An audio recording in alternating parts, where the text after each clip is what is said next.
executives of ADC, they all resigned and made way for an interim leadership. So the interim chairman is David Mark. The national secretary is Ogbeni Ralph Aregbesola, former governor of Osun State and former minister under previous administration, So the choice of David Mark and Ralph Aregbesola, they are from different zones, and it's a strategic choice, and David Mark said to have a reputation that he was unbiased. He is not favoring any particular faction of the coalition, so they expect him to be a fair umpire, and he'll be able to lead the ADC towards making progress in the coalition efforts, And it was a negotiated arrangement. You see, there was a voluntary handing over of power from the current leadership of ADC, with Chief Ralph Nwosu handing over to David Mark, and presented a united front and also a practical choice, because these are experienced leaders. David Mark is quite experienced, and Ralph Aregbesola quite experienced. So they picked experienced hands, and they picked people that they feel that would provide unbiased and fair leadership to the opposition group. So El-Rufai gave an interview before all of this, and he said the coalition group have different committees. One of the committee was to register a new political party. That was the ADA that they did, All Democratic Alliance. Then there was another committee that was to pick one of the current opposition parties, and I think that was led by David Mark also, and that led to this ADC that they have adopted. So it seems that the opposition coalition group, they have been pursuing different strategies to register a new party and to pick one of the old opposition parties, and they finally settled on. There were a number of parties that were being floated. We had the SDP, ADC, and other parties, and they eventually settled on ADC.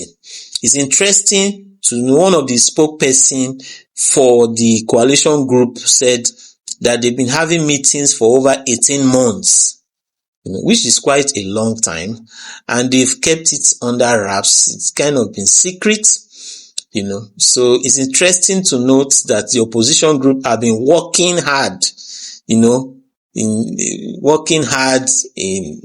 away from the limelight, to get all the opposition groups together and for them to form, to unite, So they've been having secret meetings, and they've been having meetings abroad in several African countries like Morocco, Ghana, and all of that, which is quite something to note. Because in Nigerian politics, anytime key strategic meetings are being held, they are held abroad. When the APC and PDP and all that, when they want to hold strategic meetings, they go to Europe, they go to London, they go to other places. They don't hold key meetings in Nigeria because they feel that it's going to leak. Information is going to leak. So several meetings were held in several African countries over several months, negotiations were held, and they eventually arrive at what they were able to do, recently.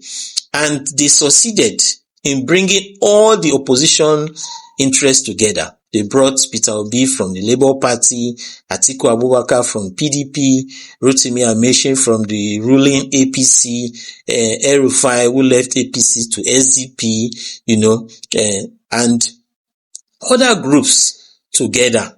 So they really succeeded in bringing opposition groups together. And there was the element of surprise. The first went with a new party, and now they have adopted ADC, and so they've been written off. Many have written off the opposition. They've been called by the president internally displaced politicians, and all that, but they have shown that they are serious, and they have shown that they can really do something, and that is what has brought about this. Then there's a proposal that was submitted by the Peter Obi and the Obedient group.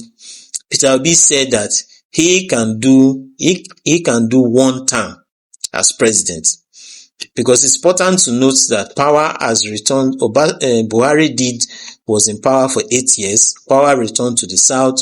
President Tinubu is doing 4 years. So if the consensus is that the opposition, the coalition group and the ADC now will bring a certain candidate for 2027, there is the issue of, if a new person comes from the south and enters power, will he not want to stay for 8 years, thereby extending the time in which a southern person is president?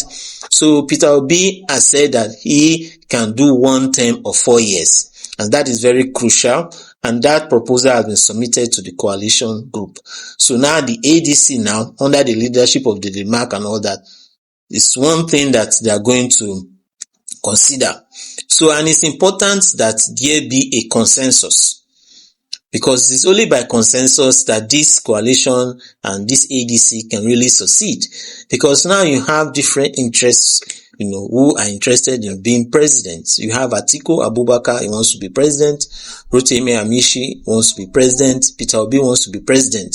And if all of these people go into primaries and become very contentious, and become fraught with a lot of things that, bedevils Nigerian politics, then it's not going to bode well for the coalition. So if they can reach a consensus, and if there's this, give and take, and say, okay, like a Peter Obi says, I will do 1 term, and they consider that, and they say, okay, since the power is still in the south, let's rotate, let there be a rotation, and so let's rotate this to the south, so that the candidates who would contest for the primaries will be from the south, and will now increase the chances of someone like Peter Obi.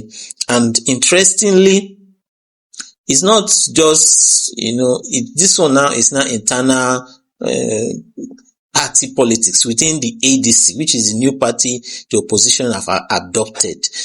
So they need to quickly, because in 2015, 2014, 2013, 2014, before the 2015 elections that led to the emergence of President Buhari, when they were able to form that coalition, and they formed APC as a political party, bringing together different political parties and different interests and all of that, they were able to arrive at this agreement that they wanted Buhari to be the candidate. Yes, they did primaries. Buhari contested with Atiku in the primaries, APC primaries, and Buhari won. But there was this consensus that was building that it's better to bring a popular candidate like Buhari, a popular northern candidate like Buhari. And so there was this convergence of interest behind Buhari before the primaries, and that's what enabled Buhari to defeat Atiku in that primaries. So if this coalition wants to succeed, they could look at it that, okay, who do we have as a popular candidate amongst those that are now in the ADC, those in the opposition coalition, who is popular? Because it's not just a question of, say, you have come together, you are now ADC, you are now opposition, but you want somebody that is popular, that when he goes to the election, stands a better chance of fighting the incumbent president and the ruling APC. So if they can reach a consensus, that would be fine. Now, after they have been able to reach some agreements, or if they're able to really consolidates on this ADC and they're able to get more people to join them and all that, then they need to put pressure. Just like APC in 2015, they put pressure on the Jonathan's PDP government. They put pressure from within the accused